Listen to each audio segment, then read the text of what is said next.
Well, if you need my banana, it's there. Oh, yeah.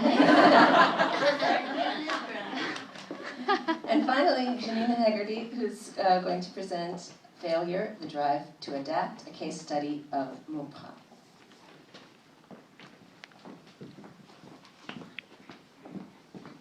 Yeah, here. Let me get Chloe the mic here.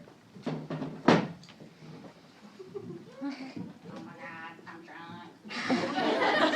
That'll make this better. All right. Hi, everybody. Sorry, I'm not a big fan of the podium or microphones. Yeah, make it go away.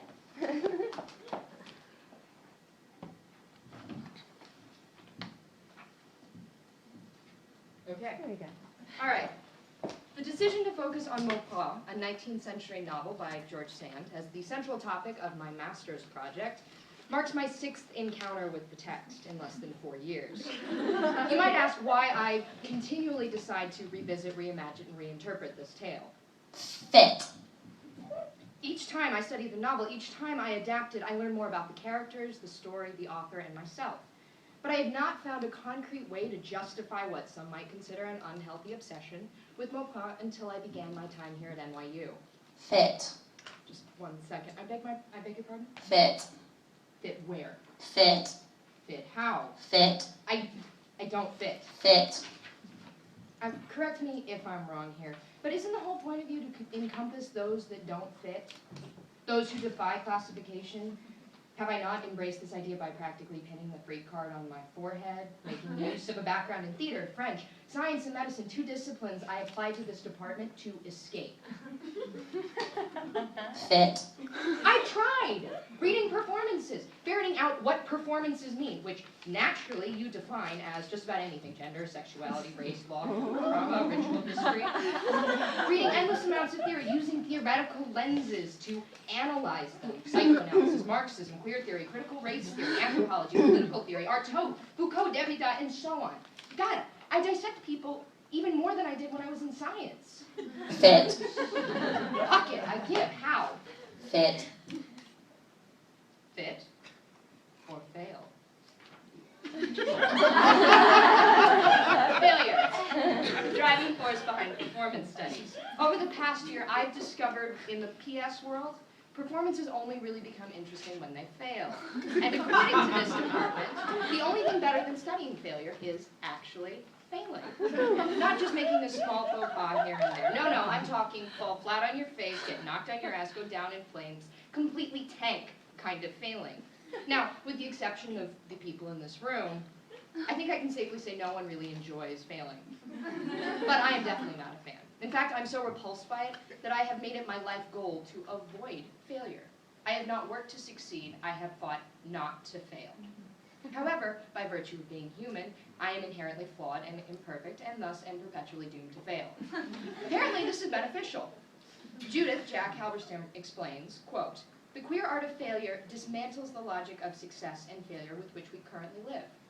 Under certain circumstances, failing, losing, forgetting, unmaking, undoing, unbecoming, not knowing, may in fact offer more creative, more cooperative, more surprising ways of being in the world. Failure creates new avenues for one to explore creative impulses and retains a certain childlike openness. It fosters curiosity about the self, others, and the world. More than that, it allows the failing object, whatever we define that as, to remain constantly adaptable, which brings us to the link between failure and adaptation. The science of failure. In purely scientific terms, I argue that failure drives evolution, the jazzy scientific term for adaptation in the biological sense. Have no fear, I'm not going to launch into any elaborate lecture on Darwin's theory of natural selection, outlining evolution at the level of errors made in the replication and recombination of DNA, so just relax. The primary point I want to underscore is that the fundamental principle of natural selection, which states that any genetic variation produced in an organism that gives it a survival advantage over others will be passed down to the organism's offspring to ensure the survival of the fittest. So how does failure factor in? The very thing responsible for favorable variation is, you guessed it, failure. Mutations or failures that prove favorable are retained, and those that are not are discarded. Without these mutations, without these failures, species would not function or survive in continually changing environments. For instance, Life as we know it would never have existed without the survival of a few failed cells during the Great Oxygenation Event, roughly 2.4 billion years ago. This is an event where large quantities of free oxygen were released in the atmosphere as a byproduct of photosynthesis. Back in the day, oxygen was not a sustaining force, but rather a deadly toxin. Only mutated organisms that could tolerate and make use of the oxygen gas survived. These cells gave rise to nearly all life forms that exist on Earth today. Enough alien to fit for you? What? I just discussed evolutionary biology in the realm of performance studies. What?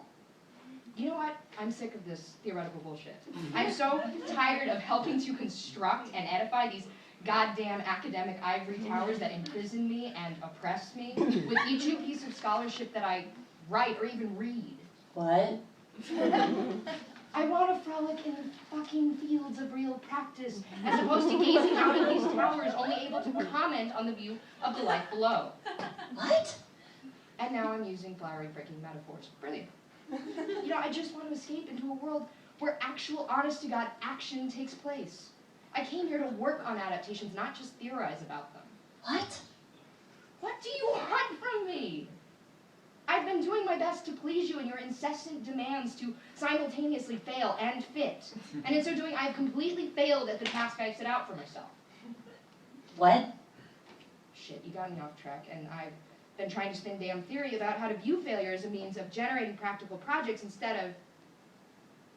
Precisely. Well played, you sneaky SOZ. From Felicitous Adaptations to Infelicitous ones. It only seems fitting to return to J.L. Austin's How to Do Things with Words to bookend my PS experience. I suggest that Austin's notions of felicitous and infelicitous speech acts can be extended to adaptations. A felicitous adaptation, in the Austinian sense, unfolds in an acceptable manner, under acceptable conditions, is carried out by appropriate individuals, and is performed in the correct fashion. Oh, and it's carried to a full completion. However, the fact that an adaptation is felicitous in one specific moment does not guarantee that it will be eternally happy. As time passes, standards regarding fashion, politics, language, morals, beauty, and what is deemed entertaining shift. An adaptation can easily be rendered infelicitous, or fail. But instead of considering this move in a negative light, by failing to exist in a timeless, perfect state, adaptations ensure the possibility of eternal life through resurrections in new, or more appropriately, adapted forms of source material, in a perpetual quest to maintain felicity. I also argue that adaptations at the core are translations. As Shoshana Thalman explains, languages fail to meet because they are self-referential. There's a certain je ne sais quoi, if you will, that is lost in translation between languages and therefore adaptations. These copies of works are doomed to fail at their birth because they set out to exist in some other form than as an identical copy of what spawned them. But in so doing, adaptations resist the settling of historical dust into their joints, which would, in the words of Andrei Lepecki, sediment the body, operating to rigidify the smooth rotation of joint articulations, fixing the source material into overly prescribed pathways and steps, unquote. Even if these supple adaptations are poor representations of their original, they still call their parents to our mind. They are haunted by all that came before, and refuse to let their ancestors fade into oblivion. So my time is nearly up, so let's just get this over with. What? Please, I know you're dying to say it, so just go right ahead, say it. Can I have a hint? You honestly don't know? No. Just say I told you so. Regarding what, precisely? The fact that you were right. Again, I'm going to need something a bit more specific here. Let me break it down for you. This presentation is a complete and total failure. Excuse me? Let's look at the evidence, shall we? Take a look at the title. Failure, the drive to adapt, a case study of Mauprat. Okay. I had mentioned Mauprat, not counting the instances in this little witty repartee, exactly twice. While focusing on the central theme of failing as a prime, or rather the prime motivating factor of generating adaptations, I have in no way, shape, or form discussed Mauprat as a case study. But by failing to complete the task that I originally set out, I basically proved my thesis. And conveniently enough, embraced your whole philosophy. Which is... Failure is a productive creative force, not something that should be feared and loathed, that things really only get interesting when they fail. I don't know if I would go that Nope, far. sorry, you don't get the last word on this phone, I do. And for me, that's what I'm taking to heart. I am failing to fit, and that's a wrap. Thank you.